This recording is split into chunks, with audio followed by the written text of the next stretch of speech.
The Plant, a Steampunk Story, by Francis Rosenfeld. Chapter 14. The construction of Brenda 2 didn't go as fast as Richard had hoped, in part because, strangely enough, designing a complete breakthrough in engine technology was really hard, and in part because, despite their continued promises to give him space to work, his parents and sisters couldn't help their curiosity about the project's development. When his family finally left him alone, Jack climbed through the window to help, managing to distract Richard so much with his constant chatter that he usually ended up abandoning the portion of work he had scheduled for the day and spent all the time listening to his friend's latest finds of fresh gossip. Brenda 2 looked almost exactly like its older sister, if only a little smaller, but having to adapt the look of the old prototype to accommodate the functions of the new one presented an additional challenge that Richard could gladly have done without. From a design standpoint, the structure and general aspect of the new prototype made absolutely no sense, and because of that, when the big day finally arrived, the boy showed up in the kitchen with an object that related to plumbing just as much as rope pertains to needlework. "I'll be darned," his father exclaimed at the sight of the smaller and overly designed mechanical jellyfish. "To be completely honest with you, I didn't think you were going to pull this off. I know you weren't designing a water heater, Ricky, but now that you actually made one, let's see how it works. Shall we?" He drew closer, looking forward to the demonstration. The rest of the family joined him, barely leaving Richard enough room to move around. Richard tapped the jellyfish on its head to make it release its grasp on his fingers and placed it on the long gooseneck sprayer, right on top of the bend. Brenda dutifully attached itself to the spout, its display turning every color in the rainbow in a swirl of pastel pudding hues. "How on earth does this work?" His father couldn't stop laughing, unsure if that was because Brenda looked absolutely hilarious, or because he was excited and emotional about his son's innovative spirit. Richard waved a few passes over the surface of the display, brushing off the color with his palms and making it shift from rose to aqua and every nuance in between. "I assume rose stands for hot and aqua for cold," Tom said. "A bit involved for a water heater, don't you think? Although nothing to sneeze at, that's for sure," he commented, all the while thinking that constraints often yielded the greatest discoveries and extremely proud of his son, even though he had a bit of a moral quandary showing it at this time, all lies considered. "You should enter this in the science fair for real this time," he suggested. "Why didn't you tell us about it?" Richard was instantly grateful to Jack and his constant pestering to get their story straight, and he eagerly produced the latest and greatest version of their joint scenario, version which was guaranteed to satisfy both the curiosity and the pride of the family members. Upon finishing the demonstration, Richard tapped Brenda gently on the head and the colorful jellyfish released the spout from its transparent tentacles.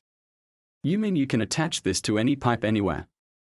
Tom's pride at his son's inventiveness went up a peg or two. "Yes," Richard said, relieved that his many hours of stress sweating over Brenda 2 at least earned him a reprieve from uncomfortable questions. "You know, in better days I would take this to the factory and show it off, but now I have no untouched pipe branch to demonstrate it on. The down plant is managing all the environmental controls now, it would be redundant. I can't stand the down thing, it makes me feel superfluous," he frowned. "The system balances itself and keeps within the tolerance range. Even if I wanted to control it myself, it wouldn't allow me. To think that I've been replaced by a plant, it's so embarrassing." "It's no worse than automated controls." Richard felt the need to defend the good work Brenda number 1 was so evidently doing, hidden from view inside the plant's vascular system. He wondered what the jellyfish looked like right now, and if the plant warped it in some way to adapt it to its needs. "I don't like it one bit. It's like the factory is going to manage itself soon, we're just there to enjoy the view. I guess we're lucky we're still needed, that fiendish plant is keeping us all on our toes, you never know what you'll run into from one day to the next. Did I tell you it built itself a secondary system, ready to take over in case anything goes wrong with the main? I'm not comfortable handing over the controls to a plant." "It's a plant." Tom suddenly recalled the source of his frustration.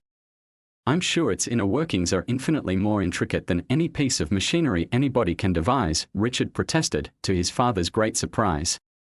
"What do you mean?" his father asked. Tom looked at his son, a little surprised by the youth's excitement over something that so far had engendered nothing but tension and discontent in the grown-ups.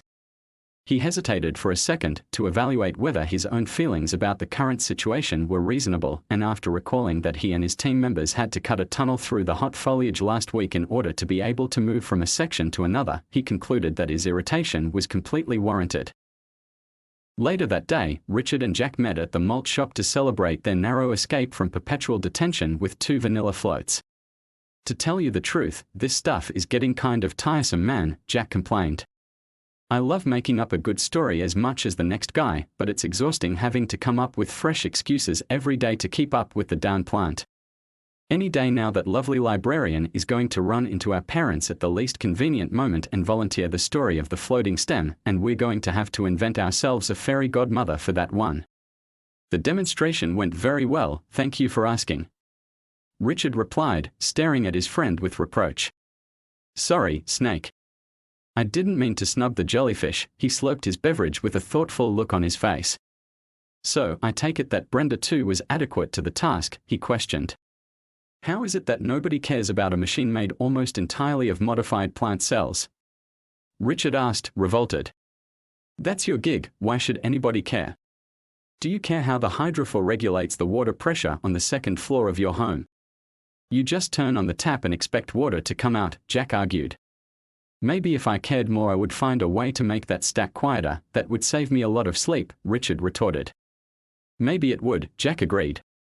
"Any news from the factory?" Richard asked him. Same old, same old.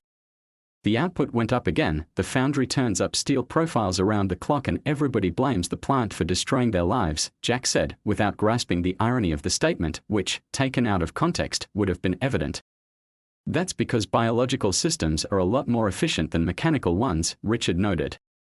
Whatever, Jack devoted his attention to the remainder of his vanilla float. "What's wrong, Jack?" Richard asked. He knew his friend well and he couldn't help notice how much his mood had changed lately. He seemed quieter, withdrawn, very unlike himself. "Nothing, it's just," Jack hesitated. "Ever since this stupid plant appeared in our lives, we've been doing nothing but babysit it. It's like nobody has a life anymore. Maybe our parents are right, you know." "What would you be doing instead?" Richard asked. "I don't know, hang out, play some ball, catch up with gossip," Jack started recalling his old habits. "But we do that now, don't we?" Richard asked. "Yes, we do. And somehow we managed to make it all about the stupid plant." "It's just a plant," he protested. "Well," Richard frowned, moved by his friend's distress, "so what do you want to do about it?" "You know, sometimes you sound just like my mother," Jack replied. Jack's mother was a psychologist and the main reason Jack had developed his spectacular ability to make up the most unlikely stories right off the cuff, at will. He surprised himself sometimes when the glut of fictitious events came to him so easily he almost believed half of them. "You don't want me to reassure you two that I'm okay, do you? It's like extra work on top of the upset. I'm not saying this to rattle you, but I thought about this for a long time, for all the time since the plant appeared, in fact, and for the life of me I can't figure out what anybody could possibly have done about this situation that we haven't already tried. I don't want to wake up every morning just to fight the new day. There are so many things about this change that are really good, actually." "Oh yeah?" Jack challenged. "Like what?" "Like Brenda," Richard brought the conversation back to his favorite conversation topic. "I wouldn't have thought to build a Brenda if it wasn't for the plant," he said, smiling. Jack stared at him with a conflicted look in his eyes and didn't say anything for a while. "Not everybody is a tinkerer, Snake." "So," Richard continued in a small voice that sounded rather miserable, "would you rather the plant was never here?" "No, see, that's just the thing," Jack replied, frustrated, "'cause then I remember how it used to be around here before this pest invaded. Death by boredom." He smiled to a memory. "Remember how we broke into the lab? Those were the days." "They would have been a lot worse days if we ever got caught," Richard noted. "But we didn't, right?" "We didn't." "Admit it, that was fun," Jack said, excited, and Richard, who was infinitely less of a thrill-seeker than his friend, nodded in agreement, just to make him happy. He still woke up in a cold sweat at times, dreaming that he went to prison, was repudiated by his family and friends and deprived of his future. "On occasion," he said. "I guess we owe the plant for that," Jack had to admit.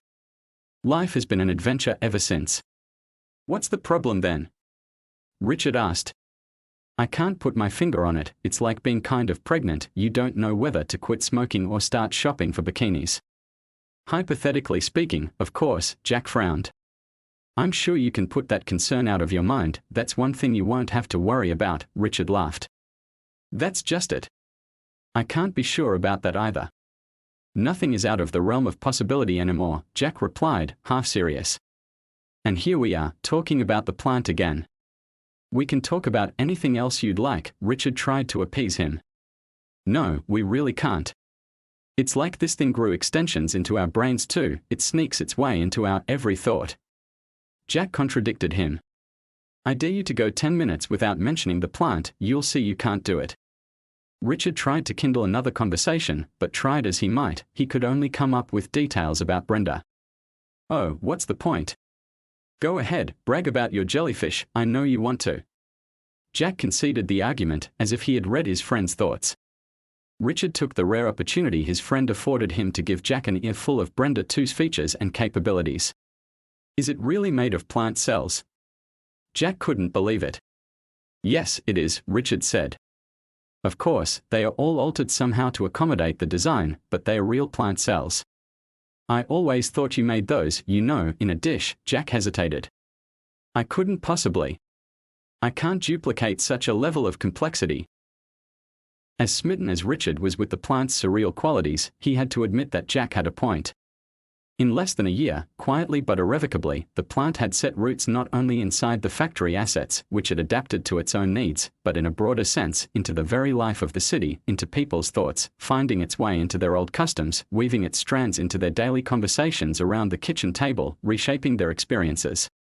Even the image of the town, as seen from the Belvedere Point, was different, in a way not easy to define, a way enhanced, maybe, by the fact that the plant had clambered its way up the factory chimneys and was now sticking out of them, like a bud in a vase, surrounded by swirls of fog.